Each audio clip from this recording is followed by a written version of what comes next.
અત્યારે પણ લોકોના હૃદયમાં વસે છે એવા રમેશભાઈ ધડુ ઉપસ્થિત છે. આપણે ખૂબ હૃદયથી આ ચારે ચાર મનોરથી પરિવાર અને પરિશ્રમ એકેડેમી આપનું હૃદયથી સ્વાગત કરે છે. રામચરિતમાનસમાં એક ચોપાઈ છે, પણ એ ચોપાઈને જો આપણે અલગ રીતે સમજીએ તો એ આપણી ભૂલ છે. રામચંદ્રજી અને તારા વચ્ચેનો સંવાદ છે, અને સંવાદમાં રામજીએ કહ્યું છે કે આ શરીર કેવું છે. ઘણા લોકો અધમ શરીરા જ્યારે કહેવામાં આવે ત્યારે બધા કે આ શરીર તો અધમ છે, પણ અધમના અર્થ મેં અહીંયા આવતા આવતા શબ્દ કલ્પદ્રુપમાં મેં અધમના અર્થો વાંચ્યા છે. એટલું અધમના ક્યાં ક્યાં અર્થો થાય છે. ધમ નામના ધાતુમાંથી શબ્દ બન્યો છે ધમ. ધમ ધાતુમાંથી સ્થિરીકરણે ધારણે ધમ. કઈ પણ વસ્તુને ધારણ કરવી હોય તો ધમ ધાતુનો પ્રયોગ થાય. ધારણ કરવું, ધમનો મતલબ થાય સ્થિર રહેવું. અને અ છે નિષેધાત્મક છે. કોઈ નિષેધ કરવો હોય તો અધમ. જે સ્થિર નથી રહેતું એને અધમ કહેવાય. આ શરીર થોડું સ્થિર છે. સ્થિરનો મતલબ કાયમ નથી, એટલે એને અધમ કહેવામાં આવ્યું છે. અવપાલને સૌથી ન્યૂન એટલે એકદમ નાનું છે. જે નાનું છે એને કહેવાય અધમ. સૌથી નાનું હોય એને પણ અધમ કહેવાય. નિંદિત છે એને પણ અધમ કહેવાય. નિકૃષ્ટ છે એને પણ અધમ કહેવાય. અવમ છે એને પણ અધમ કહેવાય. અવધ્ય જેનો વધ ન થઈ શકે એને પણ અધમ કહેવાય. અધમના જાજા અર્થો છે. એટલે જ્યાં આપણે સમજીએ રામજી જેવા રામજી કહેતા હોય કે આ પંચ તત્વોથી બનેલું આ શરીર છે, અને અધમ છે એનો મતલબ છે આ શરીર જ પંચ તત્વોથી નથી બન્યું. આખી સૃષ્ટિ છે પંચ તત્વોથી બની છે. આખું જગત જે બન્યું છે એ જગત બીજું કોઈ નથી, એ પંચ તત્વોથી જ બનેલું છે. એટલે બનેલું છે એટલે આપણે એમ ન કહી શકીએ કે આ જેટલું પૂર્ણ બ્રહ્માંડ, જેટલું પણ બ્રહ્માંડ તમને દેખાય છે પૂર્ણ બ્રહ્માંડ એ ફક્ત ને ફક્ત પંચ તત્વોથી જ બનેલું છે. એટલે ક્યાં બ્રહ્માંડ ને ક્યાં આપણું શરીર. એટલે શરીર ન્યૂન છે, એટલે ન્યૂન શબ્દ વાપરવા માટે શબ્દનો પ્રયોગ કર્યો છે અધમ. क्षिति जल पावक गगन समीरा. क्षिति जल पावक गगन समीरा. क्षिति जल पावक गगन समीरा. क्षिति जल पावक गगन समीरा. આને અધમ માનતા હોય તો પછી પાછું રામ કરે તો બડે માનુષ બડે ભાગ્ય માનુષ દંતનું પાવા. અતિ ભાગ્યથી બહુ મોટા ભાગ્ય હોય તો મનુષ્ય શરીર પ્રાપ્ત થાય. કાં તો એ ખોટું પડે કે આ ખોટું પડે. આનો મતલબ અહીં અધમ શરીરાનો મતલબ અધમ એટલે નિષ્કૃષ્ટ નહીં, અધમ એટલે નાનું ન્યૂનમ, જે સ્થિર નથી રહેતું એવું અધમ. ન ધમ ઇતિ અધમ. આ આખું બ્રહ્માંડ પણ આ પાંચ તત્વોથી જ બનેલું છે. ક્ષિતિ જલ પાવક ગગન સમીરા. ક્ષિતિ એટલે પૃથ્વી, જલ એટલે જલથી, પાવક એટલે અગ્નિથી, ગગન એટલે આકાશથી, અને સમીરા એટલે વાયુ છે. આ પાંચ જ તત્વ છે. આપણે એમ દેખા શરીરમાં એ પાંચ તત્વ ક્યાં ક્યાં છે. કોઈ કહે કે પૃથ્વી તત્વ ક્યાં છે. અસ્થિ તમારા હાડકા છે, હાડકામાં પૃથ્વી તત્વ છે. તમારા શરીરની અંદર રહેલું માંસ, માંસ છે પૃથ્વી તત્વનું દ્યોતક છે, પૃથ્વી તત્વ છે. એમાં ચામડી, ચામડી પૃથ્વી તત્વ છે. નાડી પૃથ્વી તત્વ છે. તમારી રૂવાટી પૃથ્વી તત્વ છે. આપણે બધા કે પૃથ્વી તત્વ એટલે એનું લક્ષણ શું. સા ગંધવતી પૃથ્વી. જેમાંથી સુગંધ આવતી હોય એ પૃથ્વી, જેમાંથી ગંધ આવતી હોય પૃથ્વી. જ્યાં જ્યાંથી પણ ગંધ આવે. સાત વિવિધા નિત્ય અનિત્ય છે. એ નિત્ય અને અનિત્ય બંને છે. નિત્ય કાર્ય રૂપા, અનિત્ય પરમાણુ રૂપા. હમણાં જ મેં ન્યાયશાસ્ત્રની જ્યારે કથા કરી ત્યારે ન્યાયશાસ્ત્રની કથાઓનો ઉલ્લેખ કર્યો કે જો આપણે ચર્ચા કરતા હોય કે આ નિત્ય જો કાર્ય રૂપા હોય તો કેવી રીતે નિત્ય કાર્ય રૂપા હોય, અનિત્ય રૂપા હોય તો એ અનિત્ય રૂપા કેવી રીતે હોઈ શકે. અને એની ચર્ચા કરતા કરતા મેં બધાની વચ્ચે એક વિષય મૂક્યો, અને એ વિષય બીજો કોઈ હતો નહીં, એ આ જ વિષય હતો. સા ગંધવતી પૃથ્વી. મેં એમને કહ્યું કે સા ગંધવતી પૃથ્વી એનો મતલબ સાત વિવિધા નિત્યા નિત્યા જ નિત્યા પરમાણુ રૂપા અનિત્યા કાર્ય રૂપા. નિત્યા પરમાણુ રૂપા પૃથ્વી છે એ નિત્ય પરમાણુના રૂપમાં છે. જેવી રીતે કોઈ કહે કે અત્તર છે, આ અત્તર છે, અત્તરને શું કહેવાનું? અત્તર તો પાણી છે, એમાં સુગંધ આવે તો પૃથ્વી તત્વ છે. હા, એ અત્તર શેમાંથી બન્યું? અત્તર ફૂલમાંથી બન્યું. ફૂલનો અર્ક જ અત્તરની સુગંધ આપ્યું છે.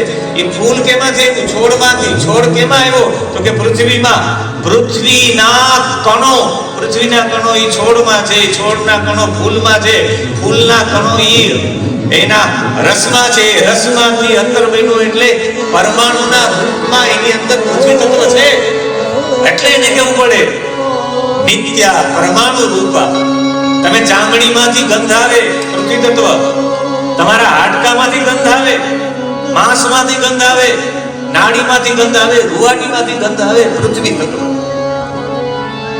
જલ તત્વ શરીરમાં ક્યાં છે? તમારા શુક્રાણુ છે, જલ તત્વ છે. તમારું લોહી છે, જલ તત્વ છે. તમારો મજ્જા, શક્તિનો સંચાર જે હાડકાની અંદર રહેલું મજ્જા છે, મજ્જા જલ તત્વ છે.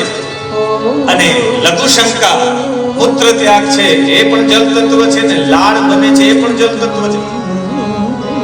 તમારા શરીરમાં તેજ તત્વ ક્યાં છે? તમને ભૂખ લાગવી, તેજ તત્વ વિના ભૂખ ન લાગે. અગ્નિ ન હોય તો ભૂખ જ ન લાગે. અગ્નિ તત્વ મંદ પડી જાય એટલે ભૂખ ન લાગે કે હવે જમવાનું ભાવતું નથી, ભૂખ નથી. તમારી તત્વ નબળું પડી ગયું, અગ્નિ તત્વ. અગ્નિ તત્વથી તમને તરસ લાગે. શિયાળામાં બહુ પાણી ન પીવું પડે. શા માટે? કારણ કે હોતું નથી અગ્નિ તત્વ. અગ્નિ તત્વનો હોવાના કારણે આ માણાવદર સાથે મારે વર્ષોથી સંબંધ છે. દર વર્ષે અમે શિયાળામાં માણાવદરમાં હળદરનું શાક જમવા માટે આવે. હમણાં તો છેલ્લા 1-2 વર્ષ નથી પહોંચી શકતા. અને ગોપાલભાઈ ને અમારા ગોવિંદભાઈ કરંગિયાની બધા આયોજન કરે ને એક વખત અમે અહીંયા એ હળદરનું શાક જમવા માટે આવીએ. એટલે તૃષા, તમને જે તરસ લાગે એ પણ આના કારણે જ લાગે. તમને નિદ્રા આવે એ પણ આના કારણે. તમે આખો દિવસ કામ કરો અને ગરમી ઉત્પન્ન થાય, થાક લાગે તો જ નિદ્રા આવે. બાકી નિદ્રા ન આવે, દવાઓ લેવી પડે. તમારા શરીરમાં તેજ દેખાય, અગ્નિના કારણે દેખાય. જે ભજનાનંદી વ્યક્તિ હોય એના ચહેરા ઉપર તેજ દેખાય, ક્રાંતિ દેખાય.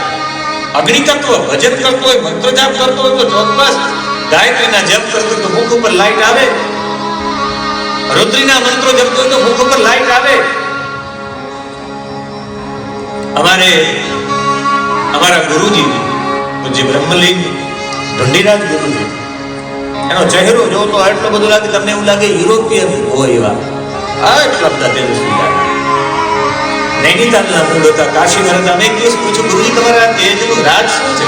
તમારા ચહેરા પર એટલું બધું તેજ હોય કે મહાદેવ, હું રોજ માટે રુદ્રાષ્ટાધ્યાયનો પાઠ કરું છું. રોજ રુદ્રાષ્ટાધ્યાયનો પાઠ કરું છું.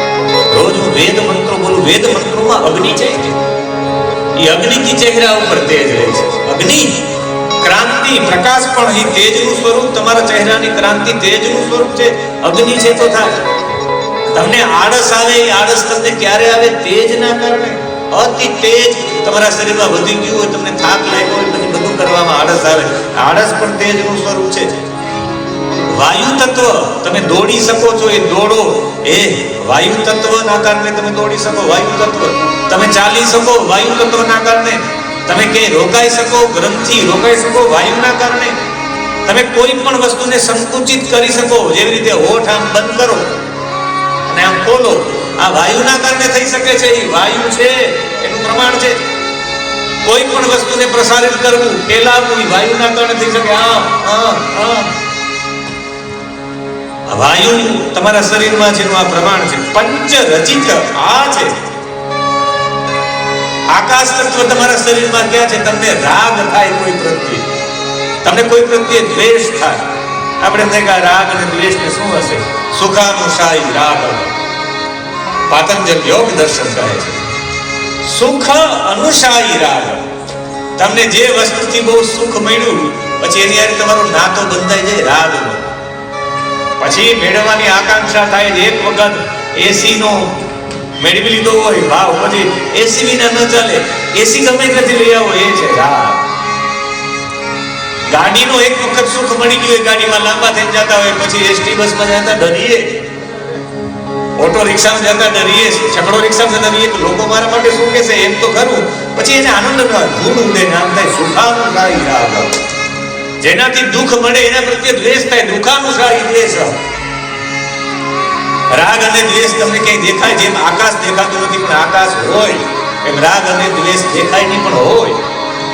તમને ભય પણ હોય પણ દેખાય નહીં, તમને લજ્જા શરમ હોય પણ દેખાય નહીં, તમને મોહ હોય પણ મોહ પણ દેખાય નહીં, દેખાતા ન હોય તો પણ હોય. એને કહેવાય આકાશ તત્વ. રાગ દ્વેષ ભય લજ્જા મોહ આ જે અંદર છે એ પૃથ્વી જલ તેજ વાયુ અને આકાશ આપણા શરીરમાં આવી જગ્યાએ રહે. કોઈ કે ક્યાં છે તમારા શરીરમાં પૃથ્વી તત્વ, કોઈ કહે કે ક્યાં છે તમારામાં જલ તત્વ, તેજ તત્વ. ક્યાં કહેજો કે ગરુડ પુરાણ સાંભળી લેજો, મારા હૃદય તમને ખબર પડી જશે કઈ કઈ જગ્યાએ શું છે. પૃથ્વી જલ તેજ એટલે રામચંદ્રજીએ કહ્યું પૂર્ણ બ્રહ્માંડ પણ આના અંતર્ગત જ છે. તમારા શરીરમાં એ ન્યૂન રૂપે છે પૃથ્વી તત્વ, ન્યૂન રૂપે જલ તત્વ છે, ન્યૂન રૂપે વાયુ તત્વ છે, ન્યૂન રૂપે આકાશ તત્વ છે, ન્યૂન રૂપે તમારા શરીરમાં અગ્નિ તત્વ છે. એટલે ન્યૂન છે એનો મતલબ અધમ કહ્યું છે. અધમ એટલે ન્યૂન. હું તો આપને ક્ષિતિજલ પાવક ગગન સમીરા, હવે તમને આના પ્રત્યે ક્યારે શંકા જ નહીં જાગે. આ ચોપાઈ આવશે તમે તમારા શરીરને અધમ નહીં માનો. આ તો માધ્યમ છે ભગવાન સુધી પહોંચવાનું, સાધન છે.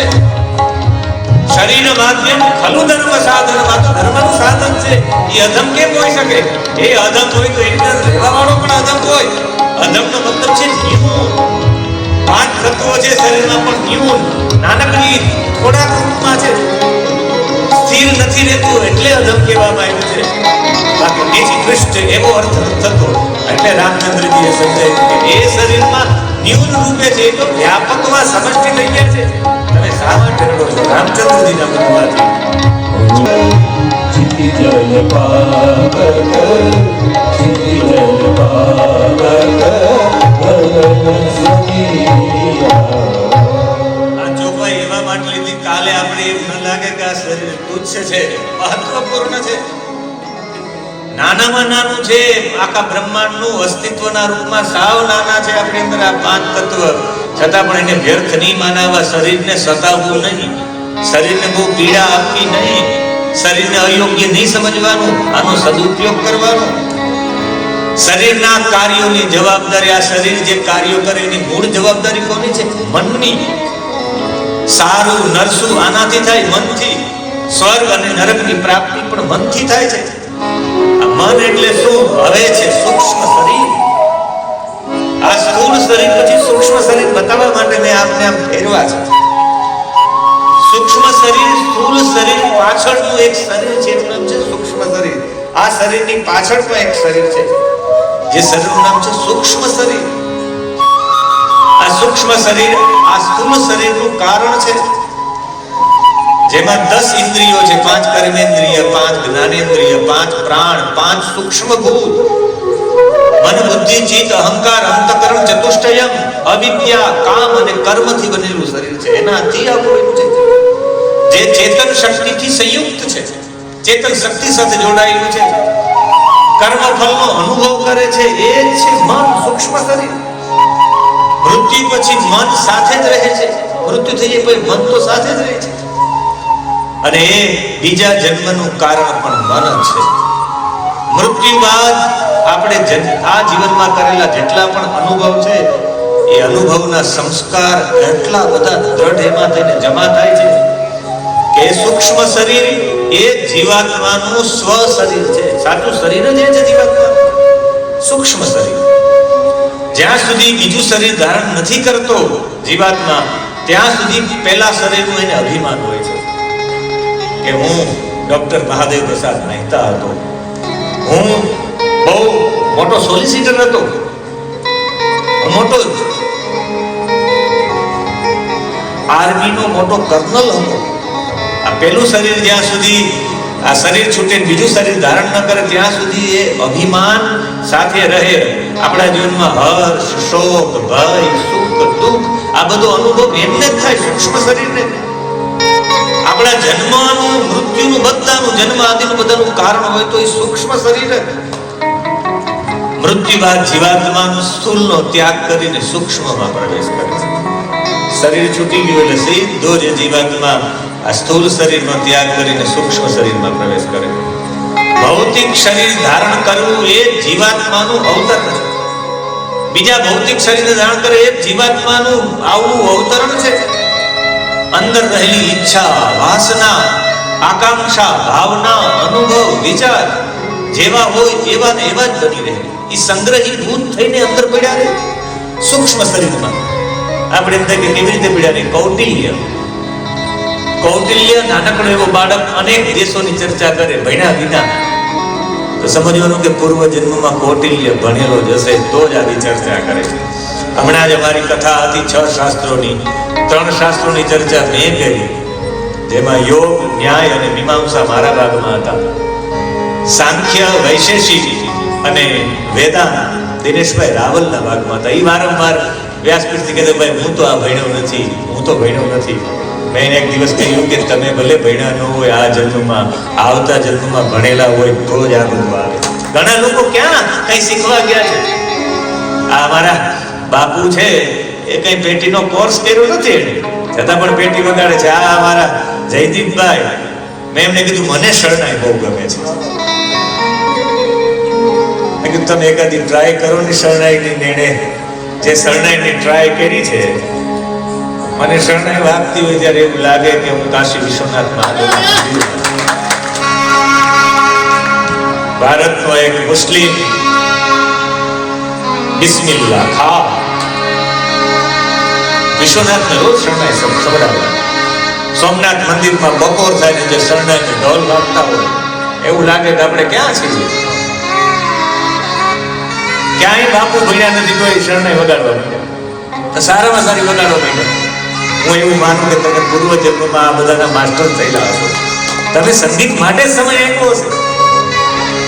આ બધા પુરાણો અમે આ જન્મમાં તો ભણ્યા છે, ઓલા જન્મમાં બહુ દ્રઢતાપૂર્વક ભણી લીધા છે વેદ ને બધા. એટલે આ વખતે ખાલી નજર નાખીએ તો થઈ જાય. પૂર્વજન્મનું જ્ઞાન પણ પૂર્વજન્મનું બધું તમારી સાથે રહે છે, સંગ્રહીભૂત સૂક્ષ્મ શરીરમાં રહે છે.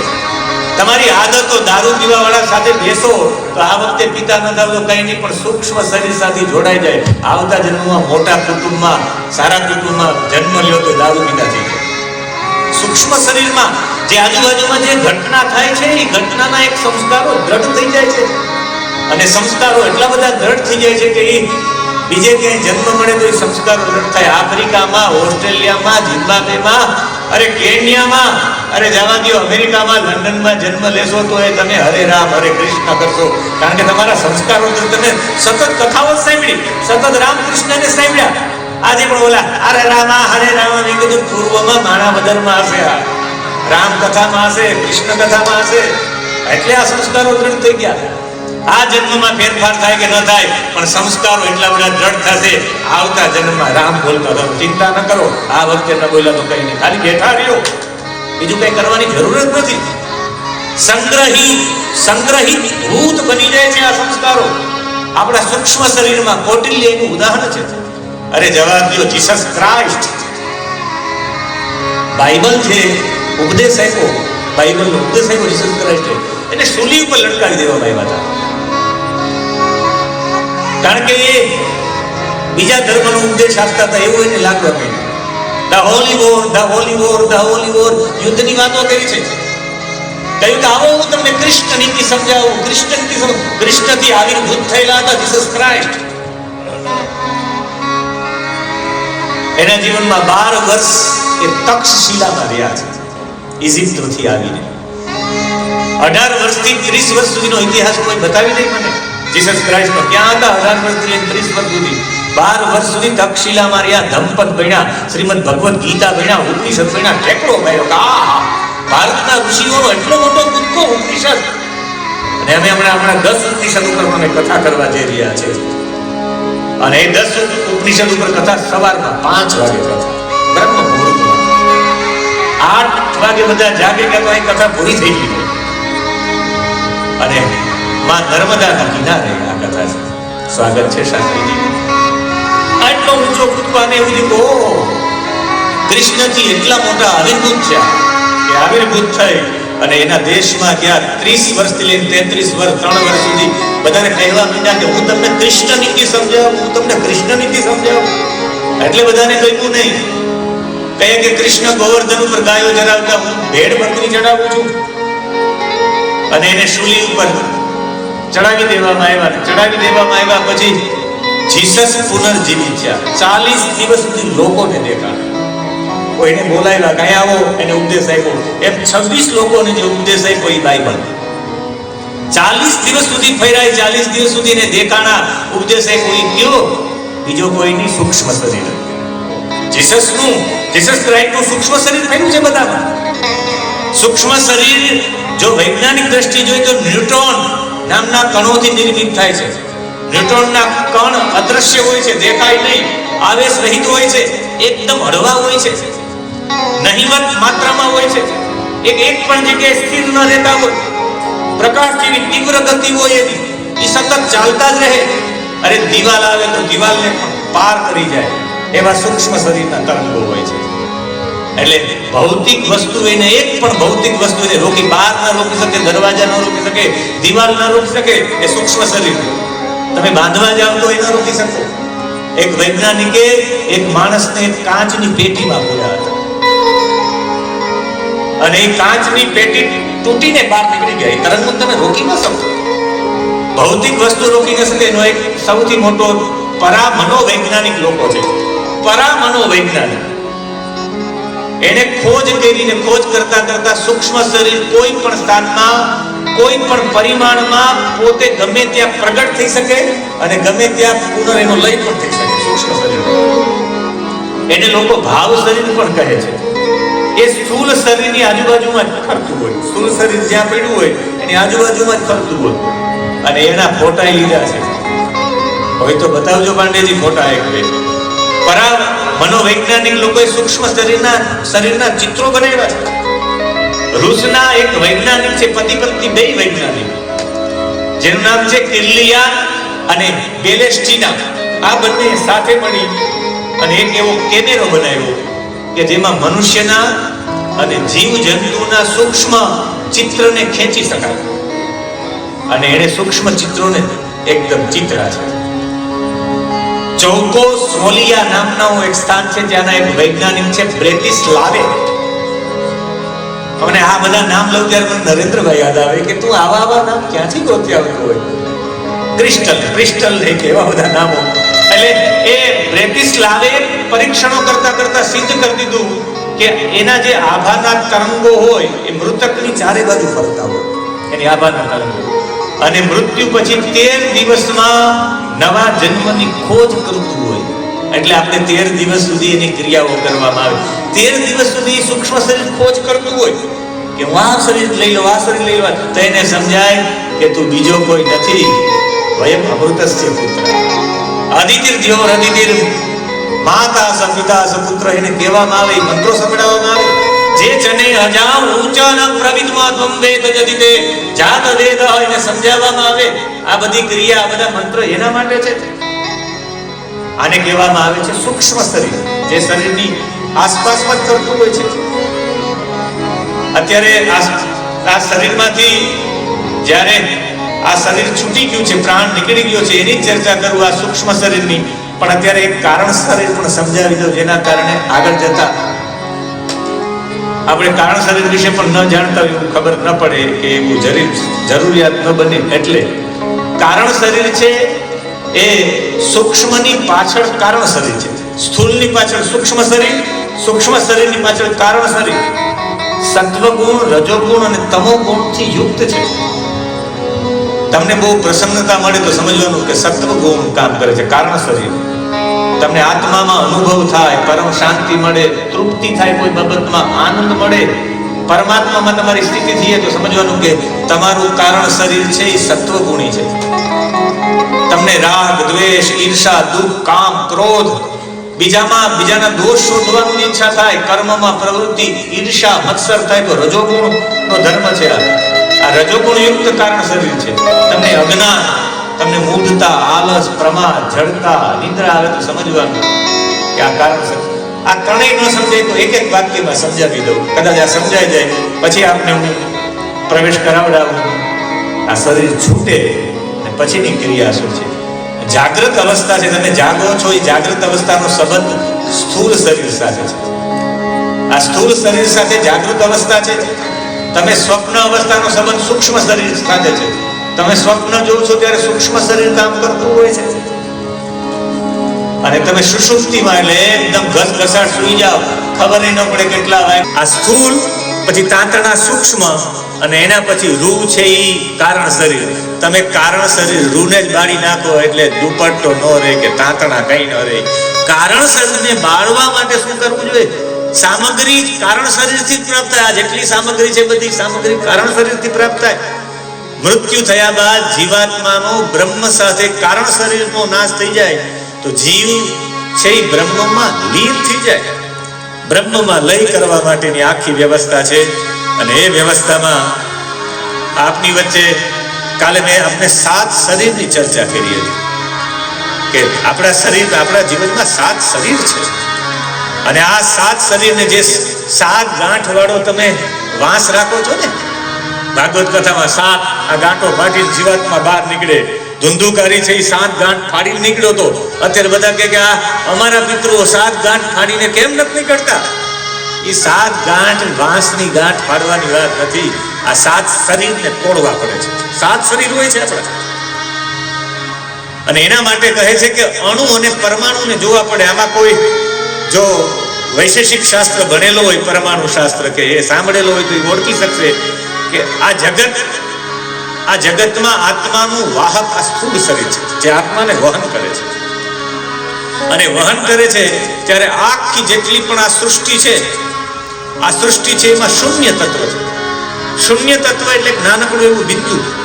એ બિંદુની અંદર એક શક્તિ છુપાયેલી છે, અને એ શક્તિનું નામ છે પરલોક વિદ્યા.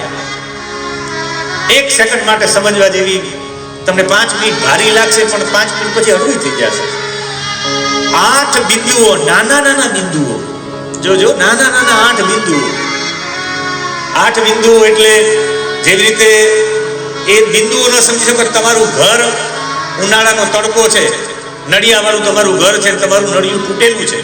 એ તૂટેલા નળિયામાંથી સૂર્યનો પ્રકાશ પડે છે. ક્યારેક તમે જોયો હોય તો એ સૂર્યનો પ્રકાશ પણ એમાં ઝીણા ઝીણા ઝીણા ટપકા દેખાય. જેને એ મકાન જોયા હોય એને ખબર પડે, જે સ્લેબમાં જીનમાં હોય એને ખબર ન પડે. હું નળિયાવાળા મકાનમાં રહ્યો છું, હમણાં છોડ્યું, પણ હવે પાછું નળિયાવાળું બનાવવું પડે છે. મેં કીધું આ સ્લેબમાં રહી રહીને આપણે પ્રકૃતિને ભૂલી ન જાય. જે સૂર્યના કિરણો પડે એમાં ટપકા ટપકા ટપકા એવા ધૂળના ટપકા જેવા લાગે. એમાંથી એક ટપકું લ્યો, એ એક ટપકાના 6 ભાગ કરો. એ 6 ભાગ કરો ને એને રેણુ કહેવાય. સૂક્ષ્મ, અતિ સૂક્ષ્મ રેણુ હોય, એ રેણુ એવા 8 રેણુનું એક પરમાણુ બને. એવા 8 પરમાણુનું એક પરમ અણુ બને. એવા 8 પરમ અણુનું એક અસરેણુ બને. એ 8 અસરેણુનું એક અણુ બને. અને એવા અણુ અને પરમાણુથી આખું જગત બનેલું છે. અણુ અને પરમાણુ, પરમાણુ દરેક જગ્યાએ પરમાણુ છે. અમારા દિનેશભાઈ રાવલ તો કઈ પરમાણુ પરમાણુ સાથે વાત કરે. હું અત્યારે બોલું છું તો હું નથી બોલતો, પરમાણુ બોલે છે. તમે સાંભળો છો તો તમે નથી સાંભળતા, પરમાણુ સાંભળે છે. કાનના પરમાણુ, આંખના પરમાણુ, નાકના પરમાણુ, બધાના પરમાણુ.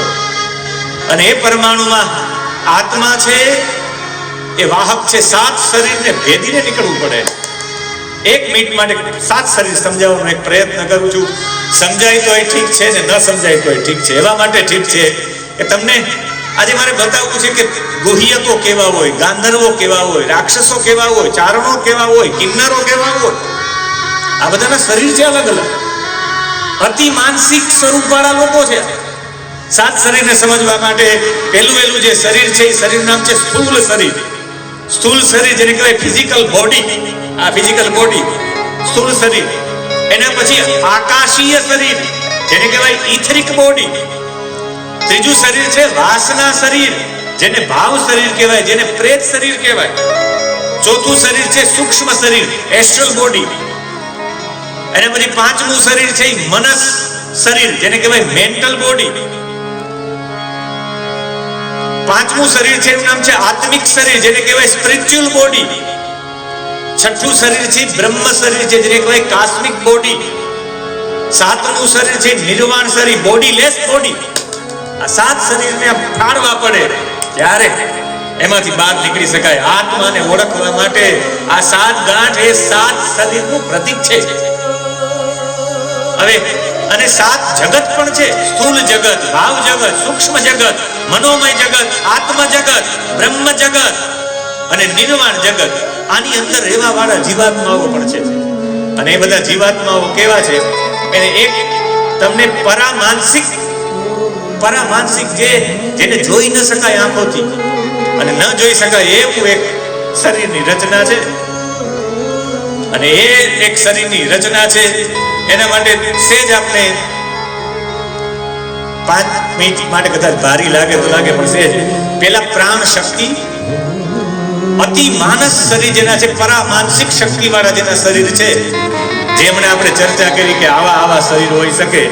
એવા માટે સૂક્ષ્મ જગત, મનોમય જગત, જે મનોમય જગત છે એ મનોમય જગતમાં 3 શક્તિ છે: પ્રાણ શક્તિ, મન શક્તિ અને આત્મની શક્તિ. એમાં એ મનોમય જગતના સામ્રાજ્યમાં મનની શક્તિ શેષ જેટલું પણ બાકી છે એની 3 શક્તિ છે: મહાકાલી, મહાલક્ષ્મી અને મહાસરસ્વતી. બીજું કોઈ નથી. મનની શક્તિ એ આત્મશક્તિ અને ત્રીજી પ્રાણ શક્તિ છે, જેને યોગ તંત્રમાં કુંડલિની શક્તિ પણ કહે, કોઈ એને પરાશક્તિ પણ કહે. પરામાનસિક જગત જે મનોમય જગત છે એના 3 વર્ગ છે. પ્રથમ વર્ગ છે એનું નામ છે અંતર્ગત યક્ષ, ગંધર્વ અને કિન્નરો. એ પેલા પ્રથમ વર્ગમાં આવે. એના પછી બીજા વર્ગમાં આવે છે વેતાલ, પિશાચ, ગુહ્યક, સિદ્ધ, ભૂત. અને ત્રીજા વર્ગમાં આવે ડાકીની, હાકીની, શાકીની. આ તમોગુણી છે. એક સેકન્ડ માટે સમજી લે, યક્ષ કેવા હોય જે તમે એ મનોમય જગત ના હોય, તમે નજર આંખોથી જોઈ ન શકો. તમારે પણ એ સ્થિતિમાં જવું પડે તમે એને જોઈ શકો. યક્ષ અને યક્ષિણીનું શરીર આખું નીલા રંગનું હોય છે, નીલા કલરનું હોય છે. એનું કદ બહુ ઊંચું હોય છે. જયેશભાઈ અમે જોયા છે. અમને એક આપણા વિસ્તારના એક વ્યક્તિ અમને બતાવ્યા, અમને એવી સ્થિતિમાં પહોંચાડી બતાવ્યા. એનો રંગ આખો નીલો હોય છે, નીલા રંગના હોય છે અને બહુ ઊંચા હોય, લાંબા લાંબા. અત્યંત આકર્ષિત હોય એ યક્ષો. યક્ષ અને યક્ષિણી એટલા બધા સુંદર હોય કે એની વાત કરો. શરીર પણ, એની આંખો, એના હાથ, એના ગાલ, એના કાન બધું સુંદર. એક અવયવ એવું ન હોય કે નબળું હોય. એનાથી ખબર પડે કે આ યક્ષો અને યક્ષિણી છે. આ યક્ષ અને યક્ષિણી મનોકામના, તમારી અભિલાષા પૂરી કરવા માટે યક્ષિણીઓ છે. તમે એને સિદ્ધ કરો, તમારી બધી અભિલાષા પૂરી કરે. જે કોઈ લોકો તમે કે આ ગામના છો, નામ લખી દઈને એને યક્ષિણી સિદ્ધિ, યક્ષિણી કાનમાં આવીને કહી જાય જે અભિલાષા હોય. એ તમને દેખાય નહીં, પણ એ જ્યારે પણ આવે ત્યારે એના કાનમાં આવે કહેવા માટે. ત્યારે એ સ્વાભાવિક એના કાનને આમ સ્પર્શ કરે ત્યારે સમજવાનું કે યક્ષિણી આવી છે. એ મનોમય શરીરથી એને જોઈ શકતા હોય છે. એક આર્યો, જ્યારે આપણા દેશમાં આર્યો જાતિ હતી, એના પેલા યક્ષ અને રક્ષ 2 જાતિઓ સર્વાધિક હતી. એ રક્ષોમાંથી જ રાક્ષસો બન્યા છે. મારે એમની ચર્ચા નથી કરવી. આ તો અતિ માનસ શરીર વાળા, જે પરામાનસિક શરીર વાળા છે, એવા જીવોમાં ગંધર્વ અને કિન્નરો છે. એક આપણા દેશના બહુ મોટા ભટ્ટાચાર્ય જે છે એને આ બધા વિશે લેખી અનુભૂતિ કરી. એ એવું કહે છે કે ગાંધર્વો છે, ગાંધર્વોનો વર્ણ પીળો હોય છે, પીળા રંગના ગાંધર્વો હોય છે. એનો એક સ્પેસ છે રહેવાનો.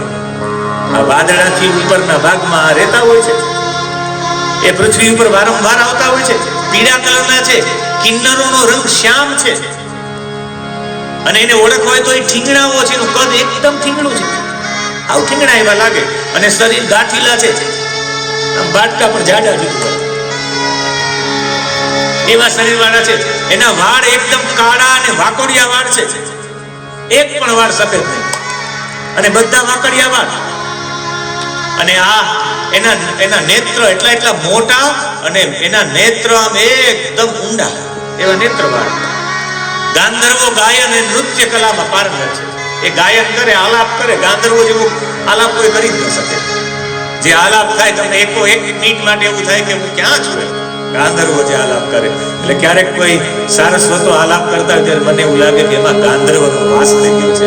ગાંધર્વના પરમાણુ એની પાસે આવી ગયા છે.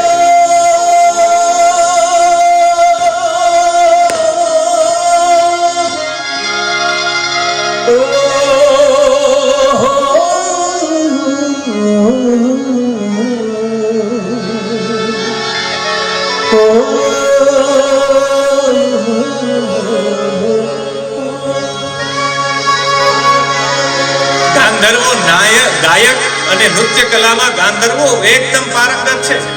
કિન્નરો છે એ સંગીતમાં, માનવ ઇતિહાસમાં ગાયન, નૃત્ય અને સંગીતમાં કોઈને ઉન્નતિ કોઈ કરાવી તો અદ્રશ્ય રૂપમાં એના પરમાણુ ફરતા જ રહે છે. સુંદર અને આકર્ષક છે. એના નાક છે એકદમ લાંબા નાક છે, એના નેત્ર મોર જેવા છે, કમર પાતળી છે, અને નૃત્યમાં એટલા બધા, અને સંગીતમાં ખૂબ હોશિયારો છે ગાંધર્વો. એના પછી વેતાલો ને પિશાચો. આ હું તમને આ બધા શરીર વાળા હોય, તમે કીધું કે આ શરીર ને આ શરીર ને આ 7 શરીર, આવા શરીર વાળા હોય, શરીર વાળા છે. એના માટે વેતાલ મનોમય શરીરમાં તમોગુણીમાં, મનોમય શરીરમાં તમોગુણી કોઈ હોય તો વેતાલ અને પિશાચ બંને તામસી છે. વેતાલ લાલ રંગનો હોય છે, પિશાચ કાળા રંગનો હોય છે. અને એ કેવા હોય છે? બેડોળ હોય છે. શરીર ક્યાંય કોઈ પ્રકારે હોય નહીં. શરીરનો અનુપાત અને શરીર જોઉં તો વેતાલનું શરીર એકદમ શુક્લ લકડી હોય, અને માથું એટલું બધું મોટું હોય. નથી એટલું પિક્ચરમાં આવતું મોટું માથું હોય, નીચે તેમાં હાકડા જેવું હોય. વિક્રમ વેતાલ આમ ઘસે, એ આવું હોય છે. માથું એકદમ મોટું ને શરીર એકદમ સુકાયેલું અનુપાત જેવું. મસ્તક મોટું, આંખો નાની, નાક એનું એકદમ લાંબુ, અને એનું જબડું છે લટકેલું, મોટી ગરદન, દાંત મોટા. પિશાચ કરતા વેતાલની શક્તિ 1000 ગુણી હોય છે. ગમે ત્યારે તોફાન લઈ આવી શકે એવા સ્થિતિવાળા છે. એના પછી આવે છે ગુહ્યક. હું આપને મનોમય શરીર વાળા કુબેર અને યક્ષોના સ્વામી છે, જે ગુહ્યકોને ભજે એવું માનવામાં આવે કે ધન અને ઐશ્વર્ય પૂરતા પ્રમાણમાં. મારે અત્યારે નામ નથી લેવું, બાકી કોઈને ઓલું લાગશે. અમુક અત્યારે તમે રોડ ઉપર જાઓ તો અમુક જગ્યાએ અમુક મંદિરો હોય, એને અમુક નામથી ઓળખે છે. એ ખરેખર ગુહ્યકો છે. એ ગુહ્યકો કુબેર જેવા સમૃદ્ધ હોય છે. એ અચાનક કોઈને ધનવાન બનાવી દે, અચાનક કોઈને ઐશ્વર્યવાન બનાવી દે, અચાનક કોઈને વૈભવશાળી બનાવી દે. એ બધા ગુહ્યકો હોય છે. સિદ્ધ અને ભૂત આ બે વર્ગ છે. એ અતિ માનસ શરીરના પ્રણેતાઓ છે. આ બંને આયુર્વેદમાં જેટલી પણ ઔષધિઓ છે, એની જડીબુટીઓ છે, સિદ્ધો અને ભૂતોનો એની ઉપર અધિકાર છે. એના પછી ડાકીની, શાકીની, આ લાંબો વિષય છે, પણ હું આપને એટલું ફક્ત કહેવા માંગુ છું કે આ જે ચર્ચા કરું છું એ સૂક્ષ્મ શરીરની.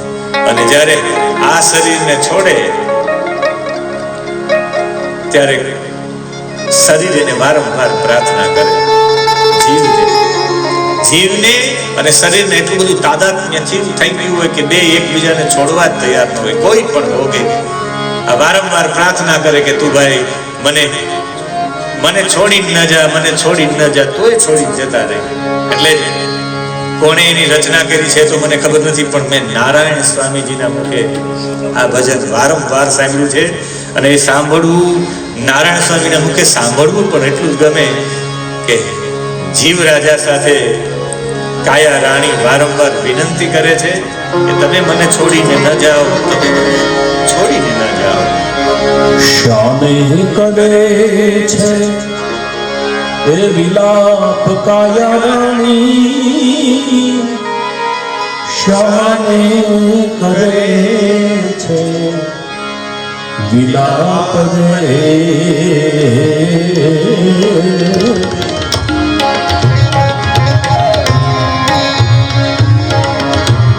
તારે ને મારે હવે કાંઈ, તારે ને મારે હવે કાંઈ નથી કાયા રાણી રે. એમ જીવ જીવ રાજા કહે છે ઓ ધીરે જીવ રાજા કહે છે સામે કરે છે વિલાપ કાયા રાણી સામે કરે છે વિલાપ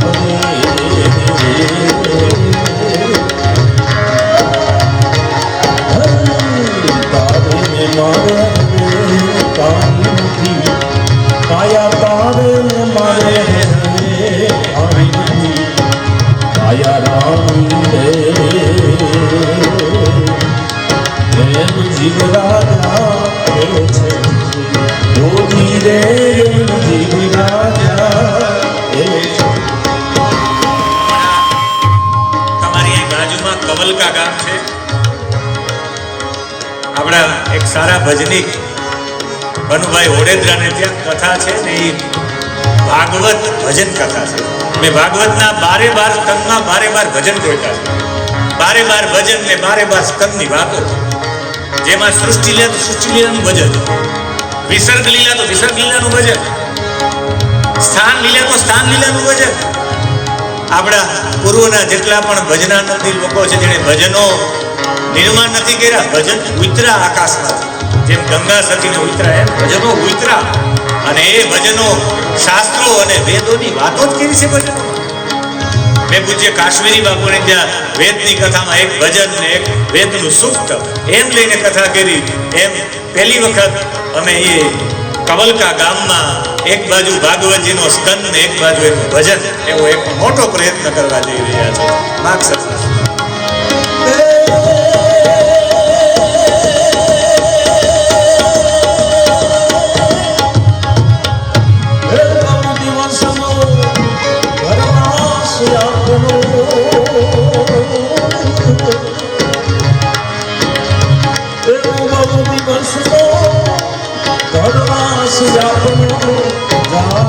દિવસ વનવાસ રે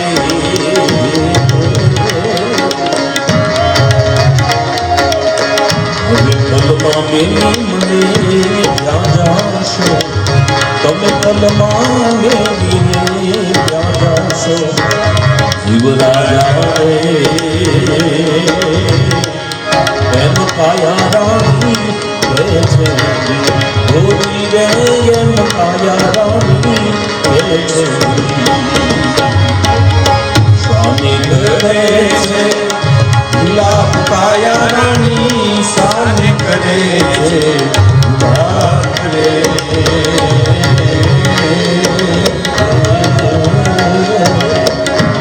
હવે ને મારે હવે કાઈ નથી કાયા તારે ને મારે હવે કાઈ નથી કાયા રાણી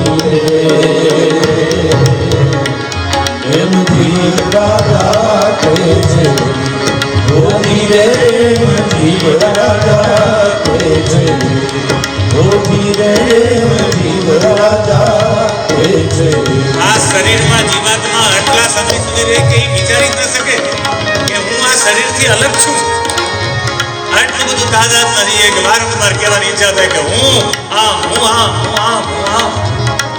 કલેક્ટર છું, હું મામલતદાર છું, હું શિક્ષક છું, હું મોટો અધિકારી છું, એવું થવા માંડે. એ આપણાથી અલગ થાય નહીં એવા માટે ઘણા સમયથી આપણે અમાર્યા છીએ. એટલી વખત શરીરમાં જીવાત્માએ પ્રવેશ કર્યો, એટલા બધા શરીરમાં એના સંસ્કારો એટલા બધા દ્રઢ થયા. એ દ્રઢ થવાના કારણે આપણે પોતાની જાતને નથી ઓળખી શકતા. હવે કહ્યું જ્યારે શરીર છોડવાનું હોય ત્યારે કાયા શરીર પણ એટલું તાદાત્મ્ય થઈ જાય. પણ જીવ રાજા કહે છે કે હવે મારે ભગવાનના ધામમાં જવું છે. કાયા રાણી આ ઓચિંતા મેં નથી મૂક્યા, પણ હવે તો તમે વચન લઈને જાઓ કે પાછા આવજો, એમ કાયા રાણી કહે છે. શરીરનો એટલો બધો મોહ જામી જાય જીવ ઉપર કે જીવને પાછા એ શરીરમાં આવવા માટે કોઈ ને કોઈ ઋણાનુબંધ બંધાય છે. પણ જીવ રાજા અંતિમ સંદેશ કાયા રાણીને આપે છે કે હું શા માટે જાઉં છું. આ સ્થૂળ શરીર છોડીને જ્યારે સૂક્ષ્મ શરીરમાં પ્રવેશ થાય ત્યારની ચર્ચા કરે છે.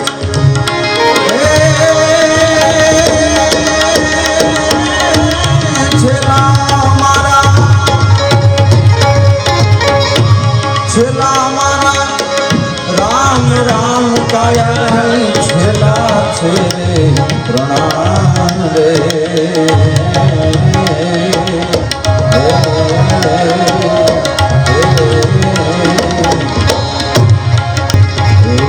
સામે કરે છે વિલાપ કાયા રાણી સામે કરે છે વિલાપ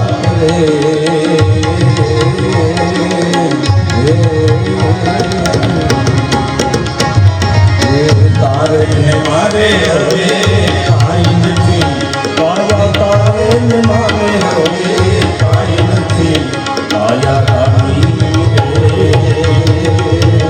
પ્રેમ જીવ રાજા કે છે મોતી રે જીવ રાજા કે છે મોતી રે જીવ રાજા કે છે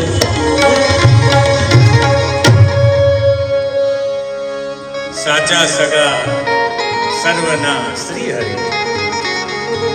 હવે તો મારે જે મારા સાચા સગા છે જીવાત્મા અને પરમાત્મા જીવાત્મા છોડીને જતા રહે છે.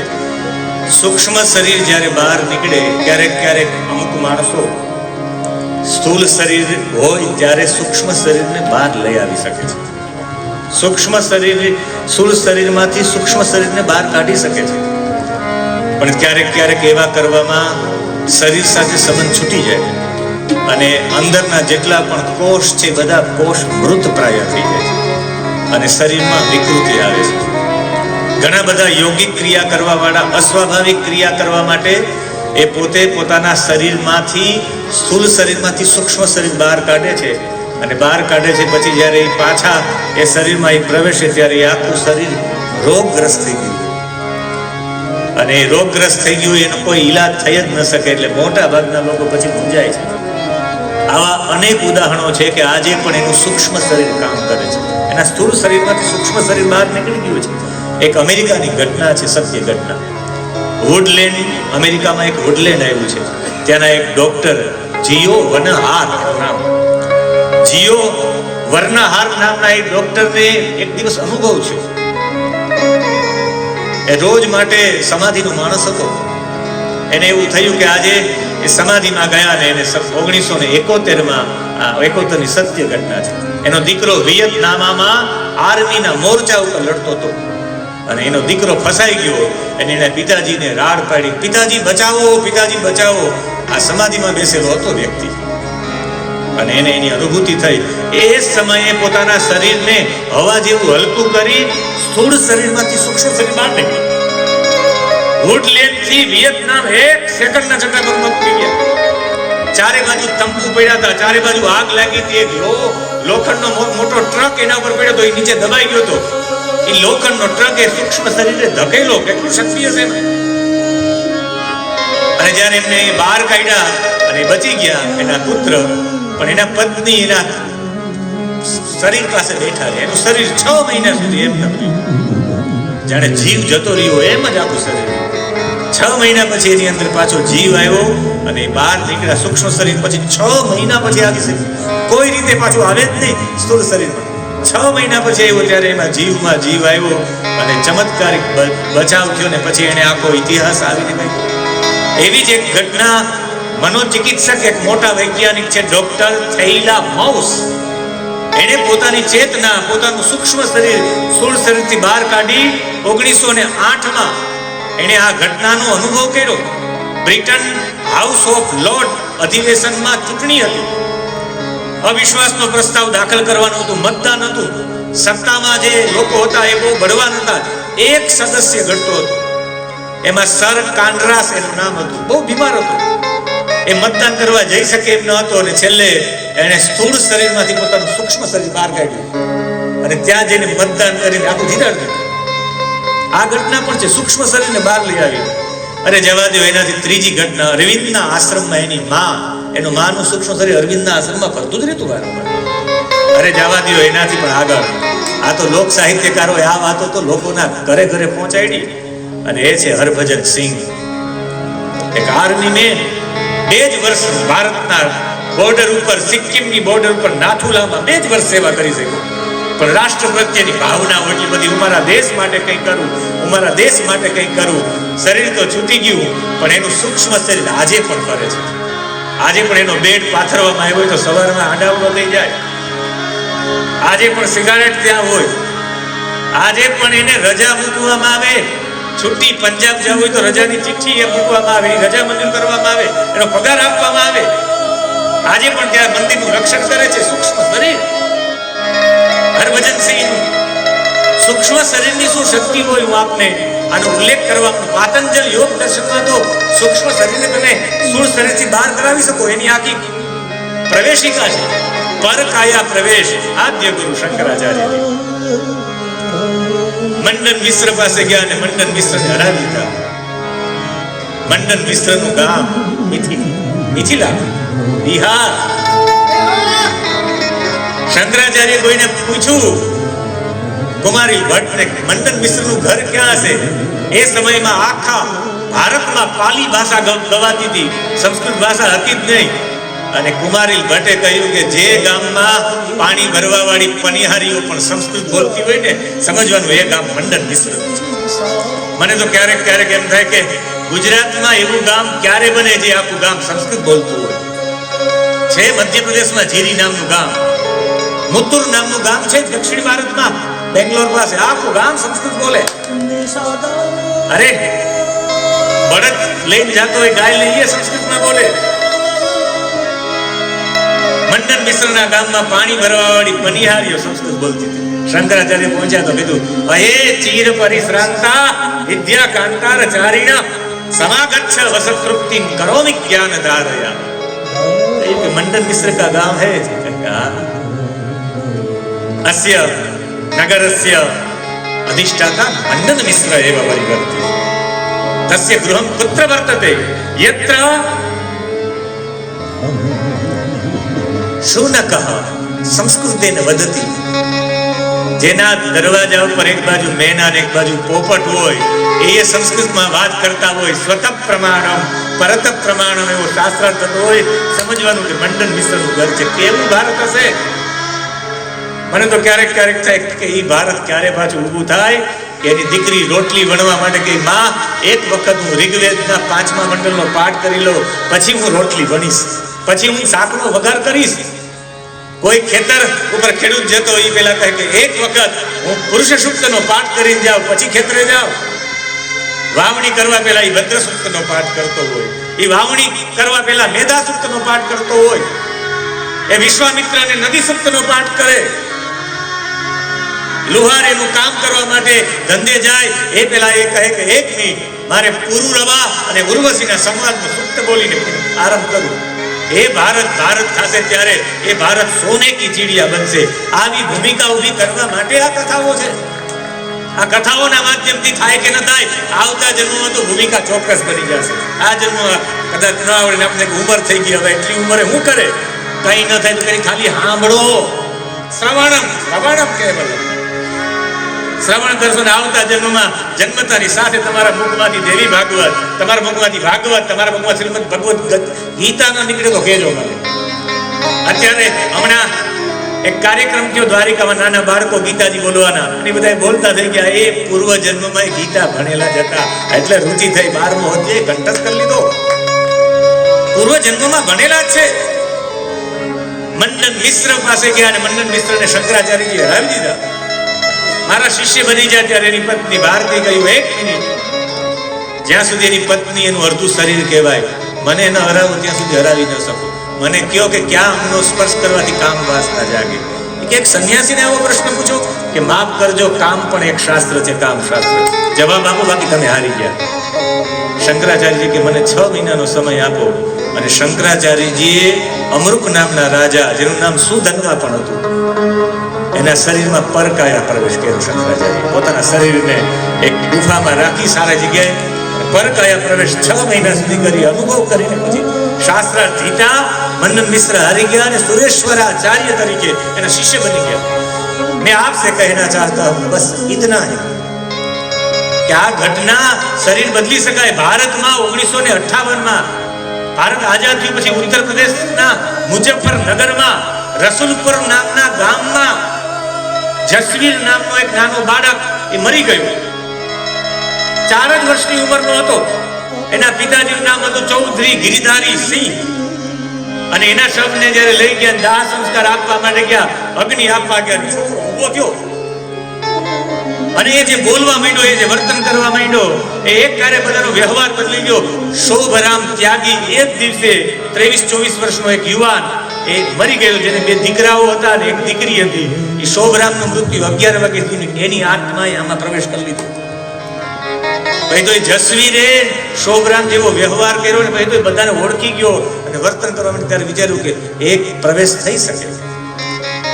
હું આપને આ બધી ચર્ચા કરીને બીજી કોઈ ચર્ચા કરવાની પણ શરીર જે નીકળે, સૂક્ષ્મ શરીર, અને જ્યારે સૂક્ષ્મ શરીર નીકળે ત્યારે એ કેવું થઈ જાય? અંગુષ્ઠ માત્ર પુરુષો હા હા કુર્વન કલેવરા તદેવ ગૃહ્યતે દૂતેર યામ્યે પશ્યન સ્વકમ ગૃહમ. એ અંગૂઠા જેવડું થઈ જાય. આજુબાજુમાં એની ઓરાઓ ફરવા માંડે અને એની બાજુમાં આજુબાજુમાં જે ઓરા ફરકવા માંડે ત્યારે એને જે યાત્રા કરવામાં આવે, યમલોકની યાત્રા માટે લઈ જવામાં આવે. યમલોકની યાત્રા એ તમને પછી લઈ જાવ, પણ જ્યારે શરીર છૂટે ત્યારે આપણે શું કરવું જોઈએ? શરીર છૂટે ત્યારે પહેલું વહેલું જે એમના પરિવારના લોકો હોય એને એ સમયે હાથમાં જલ લઈને સંકલ્પ કરવો જોઈએ. ઓમ વિષ્ણુર વિષ્ણુર વિષ્ણુ કહીને ઓર્ધ્વદેહિક સંસ્કાર યોગ્યતા સંપાદન અર્થમ ક્ષોરપૂર્વકમ સ્નાન કર્મ અહં કરીશે. પહેલા દક્ષિણ દિશા બાજુ મુખ રાખી અને પહેલું વહેલું મુંડન કરાવવાનું. પહેલો એનો નિયમ છે. મુંડન કરાવીને સ્નાન કરવું. સ્નાન કરીને નવા જ વસ્ત્ર પહેરવા. કોઈ દિવસમાં પહેર્યા હોય એવા નવા વસ્ત્ર પહેરવા, જે આમ કોઈ દિવસ સામાન્ય દિવસોમાં પહેર્યા હોય એકદમ એક વખત પણ પહેર્યા એવા નવા ધોતી ને ઉપવસ્ત્ર પહેરવા. અને જે મૃત પ્રાણી છે એની બાજુમાં બેસવાનું. એનું મસ્તક ઉત્તર દિશામાં રાખવાનું, મૃતક વ્યક્તિનું. અને પછી ત્યારે તીર્થોનું આવાહન કરવાનું. ગયા દીની ચ તીર્થાની એ ચ પુણ્ય શિલોચ્ચયા કુરુક્ષેત્રમ ચ ગંગા ચ યમુના ચ સરિદ્વરા કૌશિકી ચંદ્રભાગા ચ સર્વ પાપ પ્રણાશિની નંદા ભદ્રા અવકાશા ચ ગંડકી સરયુસ તથા કા ગંગે ચ યમુને ચેવ બોલી લેવું. અને જે જલમાં બધાનું બોલાવીને એ જલથી સ્નાન કરાવવું, અથવા સ્નાન ન કરવું જેટલા એક પોતું લઈને આખા શરીરમાં એને પોછવું. સ્નાન કરાવી એને કોપીન દાન કરાવવાનું, વસ્ત્રદાન કરાવવાનું. યજ્ઞોપવિત તો યજ્ઞોપવિત, આખા ચંદન લગાડવા, ફૂલ તુલસીની માળા પહેરાવવાની, કપૂર કસ્તુરી આખા શરીરમાં લગાડવાનું. એના મુખમાં, એના નાકમાં, એની આંખમાં, એના ચિત્રોમાં સુવર્ણ પધરાવું. કમસે કમ કઈ નહીં તો મુખમાં તો નાનકડો એવો ટુકડો પધરાવો, અને સુવર્ણ પણ ન હોય તો એના અભાવમાં ઘીની બૂંદ પધરાવવાની આંખમાં, નાકમાં, કાનમાં. એને વસ્ત્ર છે એના પગની આંગળીઓથી લઈને માથા સુધી વસ્ત્ર ઓઢાડવું. ખાલી પગના તળિયા દેખાવા જોઈએ અને મુખ દેખાવું જોઈએ. કુશ પાથરવાનું, દર્ભ પાથરવાનું, ગાયના છાણનો લેપ કરવાનો, દર્ભ પાથરો એના પર સુડાવવાનું. પછી જે અર્થી હોય એ અર્થીમાં મૂંજની રસ્સી અથવા સૂતરથી બાંધવી. અને એમની સાથે સાથે એ શવનો સ્પર્શ કોઈ અપવિત્ર વ્યક્તિ ન કરે. સ્નાન રહિત વ્યક્તિ એનો સ્પર્શ ન કરી શકે. જેને આ બધું કરાવવું એને પહેલા મુંડન કરાવવું પડે. 9મા દિવસે નહીં, પહેલા દિવસે મુંડન કરવું પડે. અને એ મુંડન કરી દક્ષિણ દિશા બાજુ મુખ રાખી બેસી અને અપસવ્ય જનોય કરી અને સૌથી પહેલા તલ, ઘી અને જવનો લોટ ભેગો કરીને 6 પિંડ બનાવવાના છે. પહેલા 6 પિંડ બનાવવાના હોય. અને ષડપિંડ વિધિ કહેવામાં આવે છે. અને ષડપિંડ વિધિમાં ગરુડ પુરાણ એવું લખે છે, મૃત સ્થાને તથા દ્વારે ચત્વરે તાર્ક્ષ્યમ કારણાત વિશ્રામે કાંઠ ચયને તથા સંચયને ષટ. ષટ તમારે પિંડ મૂકવાના. એ પિંડ મોટે ભાગે જવના લોટના જ હોવા જોઈએ. જો જવનો લોટ ન હોય તો પછી ચોખાનો લોટ લેવો, અને એ ચોખાનો લોટ હોય એમાં થોડોક જવનો લોટ પધરાવી દેવો. બાકી જવના લોટના જવ સૌથી વધારે સાત્વિક કહેવાય. આ દુનિયામાં સૌથી સાત્વિકમાં સાત્વિક કઈ હોય તો એ જવ છે. જવા ચમે, માખા ચમે, તીલા ચમે, મુદ્દાસ ચમે, ખલવાસ ચમે, પ્રિયંગવેશ ચમે, નવશ ચમે, શ્યામાકાશ ચમે, નીવારાસ ચમે, ગોધુમાસ ચમે, મસુરાસ ચમે. જતને એને કલ્પંતામાં સૌથી વધારે જવ. જવની 50 રોટલી જમી લ્યો તો તમને આળસ ન આવે. અને ઘઉંની 2 જ રોટલી જમો. છેલ્લે ગોધુમાં સૌથી કનિષ્ઠમાં કનિષ્ઠ કોઈ ધાન્ય હોય તો ઘઉં છે. હું તો કહું કે સૌરાષ્ટ્રના લોકોને ધન્ય છે એ બાજરો ને જુવારના રોટલા ખાય છે. સૌથી શ્રેષ્ઠ ધાન્ય છે. પાચન શક્તિમાં પણ ને બધી રીતે. મસૂરની દાળ અને ઘઉં સૌથી કનિષ્ઠ ધાન્ય. એનાથી તમોગુણ વધારે થાય છે, એનાથી ચરબી વધે છે, એનાથી ઘણું બધું વધે છે.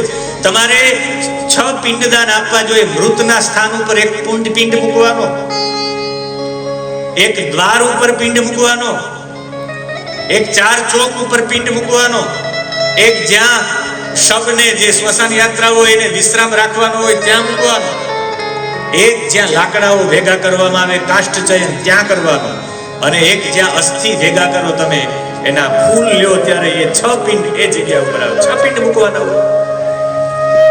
મૃત સ્થાન ઉપર પિંડ મૂકવાનો મતલબ છે એના શરીરમાંથી જે બેક્ટેરિયાઓ જુદા પડ્યા હોય એ પિંડની ગંધ લઈ અને પિંડની ગંધથી તૃપ્ત થઈ જાય. કોઈ અન્ય લોકોને એ જંતુઓ પ્રવેશ જ ન કરે કોઈના, ત્યાં જ પિંડ મુકાઈ ગયો હોય. ગાયના છાણનો લેપ કર્યો એટલે મોટા ભાગના તો સૂક્ષ્મ જેટલા પણ એની અંદરથી જે બેક્ટેરિયાઓ બહાર પડે ત્યાં જતા રહી. ગર્ભ હોય એટલે પણ ન આવી શકે, બાકી ત્યાં પિંડ મૂકી દીધો હોય એ ગંધથી. આ મચ્છર શેનાથી ભોજન લે છે? ગંધથી. સૂક્ષ્મ જીવાત્માઓ ગંધથી જ ભોજન લે છે. આ બધા જેટલા પણ પિંડદાન કરીએ આપણે થાય કે પિંડદાનથી શું મળતું હશે? પિંડદાન આપીએ તો થાય શું? પિંડદાન ઉપર મેં પિંડ ઉપર લખ્યું છે ચોખા, ઘી, તલ અને ઘી. આ 4નું સંમિશ્રણ હોય છે પિંડમાં. ચોખામાં કાર્બોહાઈડ્રેટ 75% કાર્બોહાઈડ્રેટ આવે છે ચોખાની અંદર. 8% પ્રોટીન આવે ચોખામાં.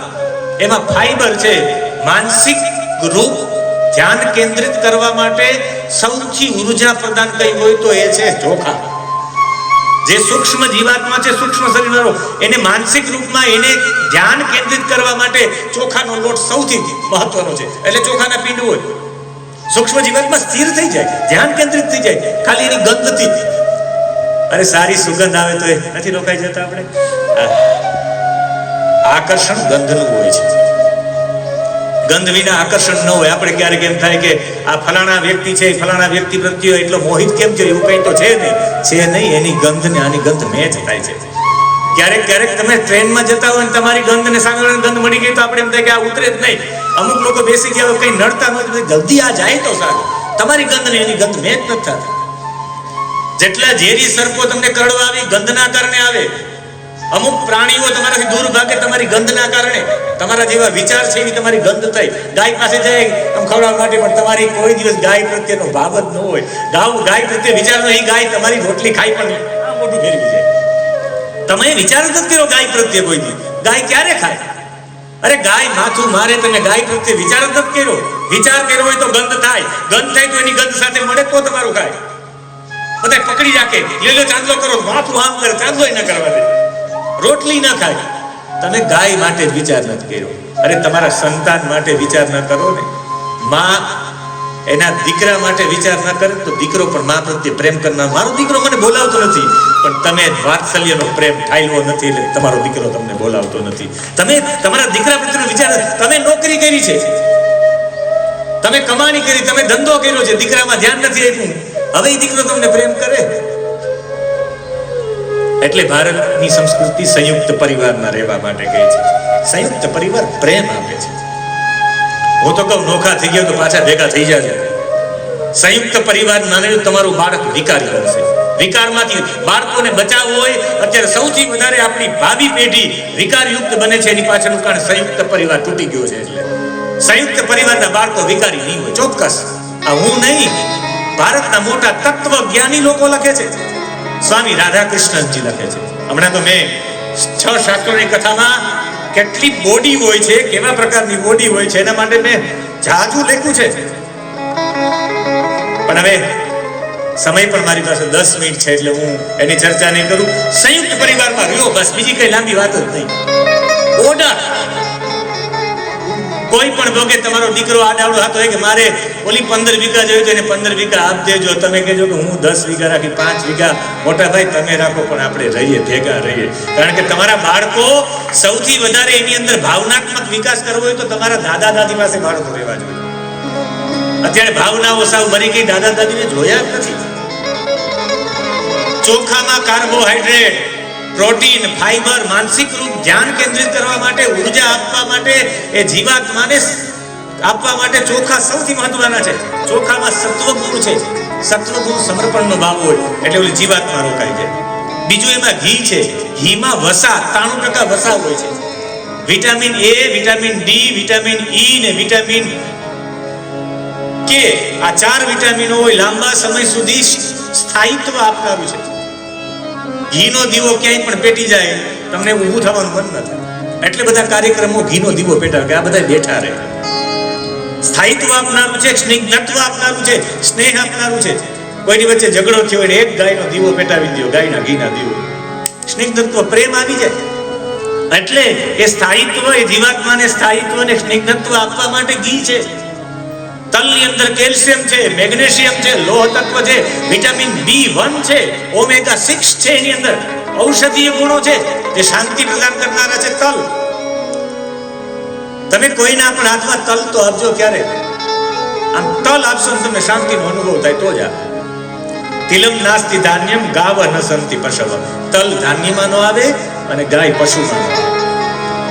એટલે કોઈને દાન આપવું હોય તો એમાં પૈસામાં, દક્ષિણામાં પણ તલ પધરાવવા જોઈએ. અમારે ભાલકા ગોપી મંડળના બહેનો છે, એ કોઈને કવર આપે તો એમાં તલ હોય જ. તમે કોઈ કવર ખોલો ને એમાં દક્ષિણાની સાથે તલ નીકળે તો સમજવાનું કે આ ભાલકા પૂર્ણિમા સમિતિના બહેનો છે. એ આ એની નિશાની છે. તલ વાળું જ કવર હોય, ભલે 10ની નોટ મૂકે પણ હોય તલ. એ તલ ક્યારેક આમ કાલે અનુભવ તો કરજો હાથમાં લઈને, કે કાલ કથામાં તલ જ આપી દઈએ હાથમાં. બીજા બધા મુખવાસ ખાવ કે ન ખાવ મને ખબર, પણ તલનો મુખવાસ ખાવ એટલે શાંતિ મળે. આ તલની વિશેષતા છે શાંતિ પ્રદાનતા માટે. અને એના પછી જલ, HO2, અને એનાથી પણ ઘુલનશીલ ખનિજમાં જલ આવે છે.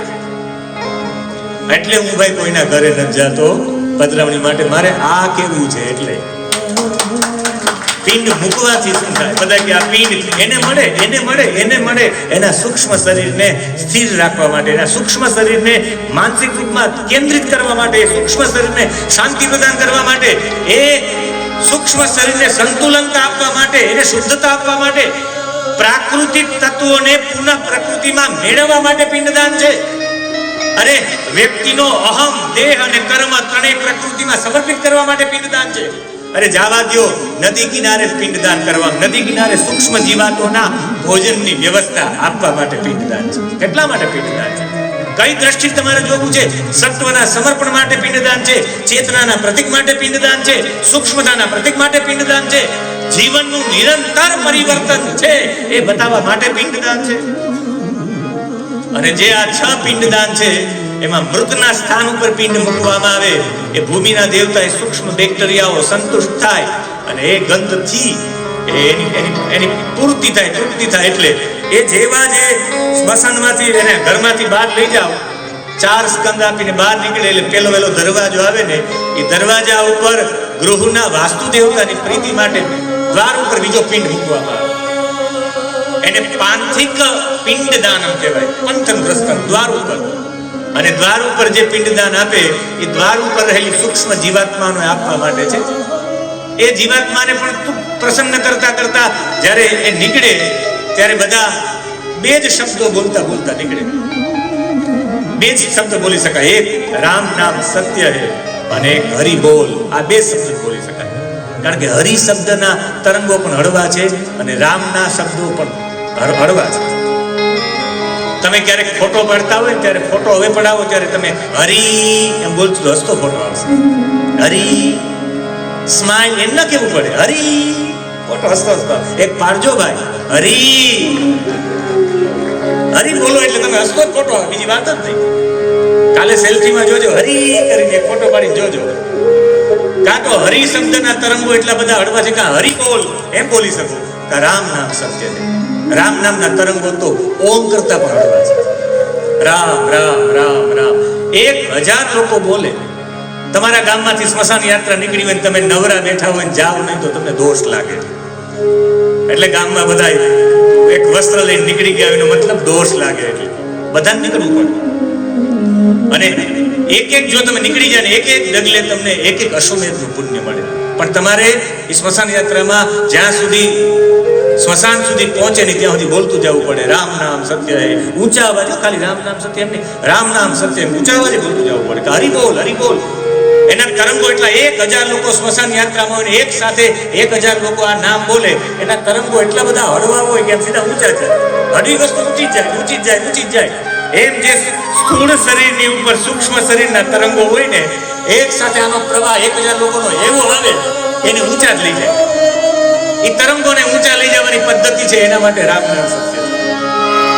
આગળ દોણી લઈને ઊભો હોય, નાની ઉંમરવાળા હોય પાછળ હોય અને મોટી ઉંમરવાળા હોય આગળ હોય. સ્મશાન યાત્રામાં જ્યેષ્ઠાઃ પ્રથમાઃ કનિષ્ઠા જગન્યાઃ ગચ્છેયુઃ એવો નિયમ છે નિર્ણય સિંધુમાં. મોટા લોકો આગળ હોય અને જેવા સમયે નાના બાળકો પાછળ હોય અને ત્યારે શવ યાત્રા લઈને જાય ત્યારે જે ત્રીજો પિંડ મૂકવાનો આવે, ત્રીજો પિંડ 4 ચોક આવે ને 4 ચોક ઉપર પણ એવી સૂક્ષ્મ જીવાત્મા હોય, એની તૃપ્તિ માટે પણ પિંડ મૂકવામાં આવે. એ સૂક્ષ્મ જીવાત્માઓને પિંડ આપીને ચોથા આગળ વધે અને જ્યારે એ ચોથા આગળ વધે ને જ્યારે પિંડ આપવાનો આવે ત્યારે ચોથા પિંડમાં જ્યાં વિશ્રામ, ગામમાં એક વિશ્રામ સ્થાન હોય, ચોરા એ તો મૂકે પણ એક જગ્યાએ આખા ગામમાં સ્મશાન પેલા એક વખત સ્મશાન યાત્રા નીચે રાખે જેને વિશ્રામ સ્થાન કહેવાય. એ વિશ્રામ સ્થાન ઉપર પણ એક પિંડ મૂકવામાં આવે, સાધક નિમિત્તમ નામનો પિંડ હોય અને એ વિશ્રામ સ્થાન ઉપર રાખવામાં આવે. પછી કાષ્ઠ ચયન, લાકડાઓ જ્યારે ભેગા કરવામાં આવે એ લાકડાઓ પર સૂક્ષ્મ જીવાતો હોય, એને આપણે લાકડામાંથી આમ કરી સૂક્ષ્મ જીવાતો જાય પછી એના માટે શું? એના માટે પિંડની વ્યવસ્થા, એના માટેની એટલી વ્યવસ્થા. જુઓ તો સનાતન સંસ્કૃતિ કેટલા લોકોનું ધ્યાન રાખ્યું. લાકડામાં જીવાતોને પણ જમાડે છે, ખાલી કીડિયારું પૂરે એટલું નહીં, એના માટે પણ પિંડ મૂકે. અને પછી ભૂમિ ઉપર કુશ પાથરી દે અને એના ઉપર સગોત્રી લોકો ચિતા બનાવે. દક્ષિણ ભાગમાં 4 હાથ લાંબી તુલસી, ચંદન, પીપળો, વડલો અને શમી એવાના વૃક્ષોની ડાળીઓ એ રાખી અને શવને સુવડાવવામાં આવે. મૃતકના અંગો ઉપર તુલસીની લાકડીઓ રાખવામાં આવે. આખા શરીર ઉપર સર્વાંગ ઘૃતનો લેપ કરવામાં આવે, આખા શરીરમાં ઘી લગાડવામાં આવે અને ઘી લગાડતા મંત્રો બોલવામાં આવે છે. પ્રાય આ મંત્રો બહુ ઓછી જગ્યાએ બોલવામાં આવે પણ આ મંત્રો ખરેખર બોલવા જ જોઈએ. અને હું તો જ્યાં પણ જાઉં તો મને ચોક્કસ, હું હાજર હોઉં તો ચોક્કસ બોલું કે હે પરમાત્મા, તમારી પાસે આ જે જીવાત્મા આવી રહ્યો છે એ જીવાત્મા એની પાસે રહેલી આખી શક્તિ એ તમને સમર્પિત કરે છે. અને એવા ભાવ સાથે એ સમયે ત્યાં ઘી આખા શરીરમાં લગાડતા મંત્રો બોલવાના હોય છે. હરિ ઓમ લોમભ્ય સ્વાહા લોમભ્ય સ્વાહા ત્વચે સ્વાહા ત્વચે સ્વાહા લોહિતાય સ્વાહા લોહિતાય સ્વાહા મેદોભ્ય સ્વાહા મેદોભ્ય સ્વાહા માગુસેભ્ય સ્વાહા માગુસેભ્ય સ્વાહા સ્નાભ્ય સ્વાહા સ્નાભ્ય સ્વાહા સ્તભ્ય સ્વાહા સ્તભ્ય સ્વાહા મજ્જભ્ય સ્વાહા મજ્જભ્ય સ્વાહા રેતસે સ્વાહા પાયમે સ્વાહા આયાસાય સ્વાહા પ્રયાસાય સ્વાહા સંજાસાય સ્વાહા વિયાસાય સ્વાહા ધ્યાસાય સ્વાહા શુચે સ્વાહા શોચતે સ્વાહા શોચમાનાય સ્વાહા શોકાય સ્વાહા તપસે સ્વાહા તપ્યતે સ્વાહા તપ્યમાનાય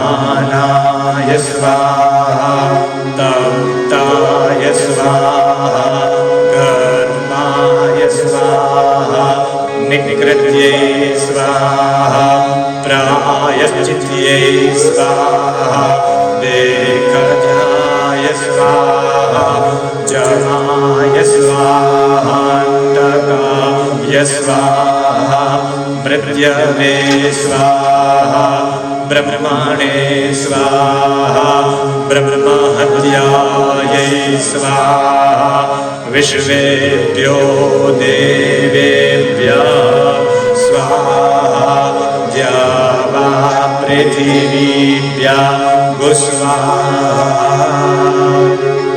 આ મંત્ર બોલવામાં આવે લોમભ્યઃ સ્વાહા લોમભ્યઃ સ્વાહા બે વખત કહે હે પરમાત્મા આ જે વ્યક્તિ છે એના લોમ એટલે એના રૂવાડાઓને અમે હોમીએ છીએ. ખાલી આ જ રૂવાડા નહીં, સમષ્ટિ અને વ્યષ્ટિ બેયની રૂવાટીઓ તમને સમર્પિત છે ભગવાન. એના પછી ત્વચે એટલે ચામડી, સમષ્ટિ અને વ્યષ્ટિની બેયની ચામડી તમને અર્પણ. એના પછી લોહિતાય જે આ અમારા શરીરની અંદરનું લોહી છે, લોહી તમને સમર્પિત કરીએ છીએ. એની અંદરનો મેદ મેદોભ્ય મેદ સમર્પિત કરીએ છીએ. એની અંદરનું માંસ તમને સમર્પિત કરીએ છીએ. એની અંદરની સ્નાયુ અમે અર્પણ કરીએ છીએ. એની અંદરની અસ્થિઓ અમે અર્પણ કરીએ. હાડકાઓ મજ્જાઓ અર્પણ કરીએ. અમારું તેજ અર્પણ કરીએ. અમારી હે યમ દેવતા આપની પ્રસન્નતા માટે અમે બધું અર્પણ કરીએ. હે અંતક દેવતા, હે મૃત્યુના દેવતા, હે બ્રહ્મ દેવતા, હે હું અમારા જીવનનું સંપૂર્ણ આપને સમર્પિત કરું છું. એવા ભાવ સાથે બધું સમર્પિત કરવાનું છે. અમે આ સમર્પિત કરીએ, અમે આ સમર્પિત કરીએ એવું કહી અને એમને થોડોક એક એની ઉપરનો જે સ્મશાન ઉપર જે કપડું એને ઓઢાડવામાં આવ્યું હોય, જેને આપણે કહેવામાં આવે શું કે કફન, એને કંઈક બીજું કહેવાય કફન સિવાય, ખાપણ. ખાપણનો એક ટુકડો શેત ફાડી અને એ આપવો પડે કોને? કે જ્યાં એ વ્યક્તિ હોય એને આપવો પડે. જે અધિપતિ હોય સ્મશાનના અધિપતિને આપવો. કોઈ ન હોય તો એક ટુકડો કપડાનો ફાડી મૂકવો પડે. હરિશ્ચંદ્ર રાજાને પણ આપવો પડ્યો હતો કાશીની બજારમાં. એમ એને થોડુંક એક કપડું ખાલી ક્યારેય પણ સ્મશાનમાં જે પણ દાહ કરનારા વ્યક્તિઓ એ ક્યારેય નિર્વસ્ત્ર ન હોવા જોઈએ. નગ્ન દેહમ દહેનેવ કિંચિત દેયમ પરિત્યજે. ક્યારે પણ એ વ્યક્તિને નગ્ન દાહ સંસ્કાર નહીં કરવો. ચિતા દક્ષિણ ભાગમાં અપસવ્ય કરી અને ચિતાની ડાબી બાજુમાં એક વેદી પ્રગટાવીને ક્રવ્યાત નામનો અગ્નિ પ્રગટાવવા. ક્રવ્યાત નામના અગ્નિનું આવાહન કરવાનું. પછી મંત્રો બોલવાના અને મંત્ર બોલી અને એ ચિતાની 3 પ્રદક્ષિણા અથવા એક પરિક્રમા કરવી. અને પરિક્રમા કરીને મુખ પાસે દાહ આપવો અને એક પગ પાસે દાહ આપવો.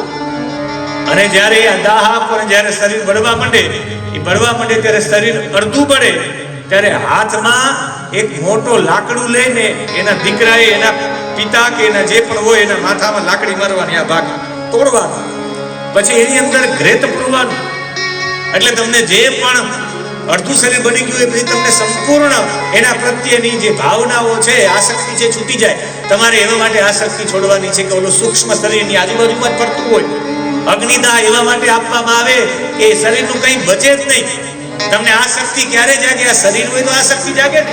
તમારું મકાન છે, એમાં મેં તાળું માર્યું, તમે ઘરની આજુબાજુમાં ફરશો, તાળું તોડવાનો વિચાર કરશો, પણ તમારું ઘર જ ભૂમિ દોસ્ત કરી નાખું. વાત થઈ ગઈ પૂરી. જે લોકો શરીર જેના દાટવામાં આવે, જેને સમાધિ આપવામાં આવે, જેને એક ભાષામાં એવું કહેવામાં આવે કે એને કબરમાં એને દફન કરવામાં આવે, એ વ્યક્તિનું શરીર જ્યાં સુધી માટી ન થાય ત્યાં સુધી સૂક્ષ્મ શરીરને એના પ્રત્યે આસક્તિ રહી મોડા મુક્ત થાય. 2 જ લોકોને સમાધિ આપી શકાય. એક સાધુ પુરુષને જેને શરીરનો મોહ જ નથી, એવાને આપી શકાય. અને બીજું 2 વર્ષથી નાના બાળક જેને શરીરનું ભાન જ ન હોય. 2 વર્ષ પછી બાળકને શરીરનું ધ્યાન આવવા મળે, એ 2ને સમાધિ આપી શકાય. બાકી બધાને બાળવા જ પડે. આપણી સંસ્કૃતિમાં 4 પ્રક્રિયા છે શરીર માટે. એક, એને અગ્નિદાહ આપવાનો.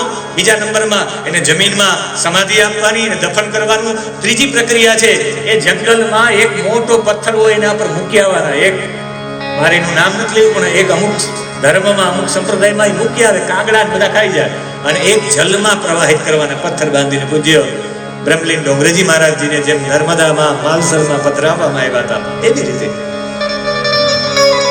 એ અગ્નિદાહ આપવાથી શું થાય, એ સૂક્ષ્મ જીવાત્મા ઉપર કેવી અસર થાય, એ જાણને કે લીએ કલ પધારે. 11:30 થયા. અગ્નિદાહ આપે ત્યારે સ્થૂળ શરીર તો બળી જાય, પણ સૂક્ષ્મ શરીર ઉપર એની કેવી અસર થાય. આજે એક જ શ્લોક લીધો આપણે, જે નમૂદ ગીરતે, બાકીના બધા શ્લોક રહી ગયા. સૂક્ષ્મ શરીર, હજી તો મારે બધા શરીરની 7 શરીર બતાવ્યા. એ 7 શરીર તમે કેવી રીતે અનુભવી શકો એ મારે વાત કરવી હતી. હું એ આખું લખી આવ્યો છું, પણ પછી મને એવું થયું કે હવે જો હું એવી બધી વાતો કરીશ તો ક્યાંક લોકોને કંટાળો ન આવે. કંટાળો ન આવે ને ક્યારેક ક્યારેક એવું થાય ભૌતિક શરીર, આકાશી શરીર, સૂક્ષ્મ શરીર, પછી મનસ શરીર, પછી એના પછી આત્મ શરીર, પછી બ્રહ્મ શરીર, નિર્વાણ શરીર તમે કેવી રીતે અનુભવી શકો તમારી અંદર. એ બધાને કંઈક ઉદાહરણો છે, પણ મને એવું થયું કે ક્યાંક ભારી ન લાગે કે આ એવી વાતો કરે. અહીંયાથી હું કાલે રાત્રે ગયો 1 વાગ્યા પછી મેં 2:30 વાગ્યા સુધી વાંચ્યું. સવારમાં 6 વાગ્યાથી લઈને આજ સાંજના 6 વાગ્યા સુધી 12 કલાક વાંચ્યું. હું મોટે ભાગે અમે સરળ થાય, એનાથી ઊંડું થાય, એનાથી ઊંડું થાય. માણાવદર માટે આ કથા ઐતિહાસિક કથા બની રહેવી જોઈએ એવા ભાવ સાથે જે વિશેષ અતિથિઓ પધાર્યા એ સૌ અતિથિઓનું તાલીઓના નાદથી આપણે સૌ સ્વાગત કરીએ અને અભિવાદન કરીએ. આપણી વચ્ચે અભૂતપૂર્વ સાંસદ, ભૂતપૂર્વની અભૂતપૂર્વ સાંસદ શ્રી રમેશભાઈ ધડુક, એમનું ખૂબ હૃદયથી સ્વાગત છે.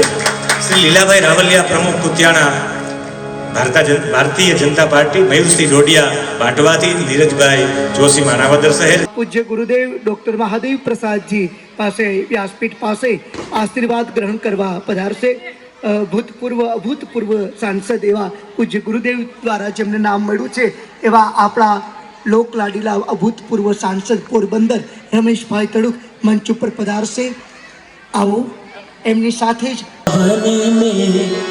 कुंज गली में राधे राधे गाएंगे, श्यामा श्यामा गाएंगे, राधे गाएंगे, श्यामा श्यामा गाएंगे.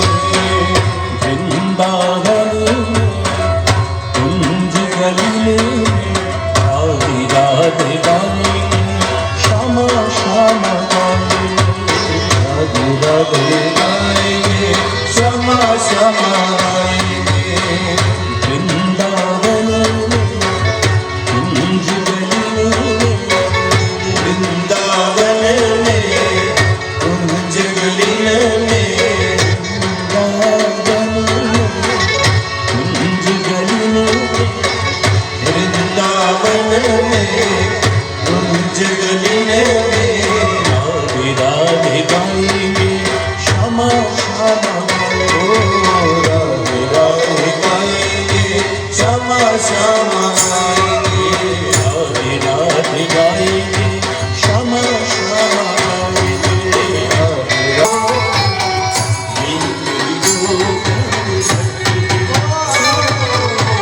तारा नामनी सुंदरी ओढ़ी एक वियोग भटके.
થાય છે. વાત એ છે કે અત્યારે સત્તા નથી, પણ ધર્મ કાર્ય એનું એટલું છે કે એની પુણ્યતા એટલી છે. પણ અત્યારે માણસો ફોટા પડાવવા માટે એને કહે છે કે પ્લીઝ મારી સાથે ફોટો પડાવો. એવું વ્યક્તિત્વ નિવેદન કરું રમેશભાઈ ધડુક માનનીય પૂર્વ સાંસદ શ્રી આપણા પોરબંદરનું પ્રતિનિધિ જેને દિલ્હીમાં કર્યું હતું એવા અમારા ઘણા બધા ભક્તો ઘણી બધી કથાઓ કરે છે અને દ્વારકા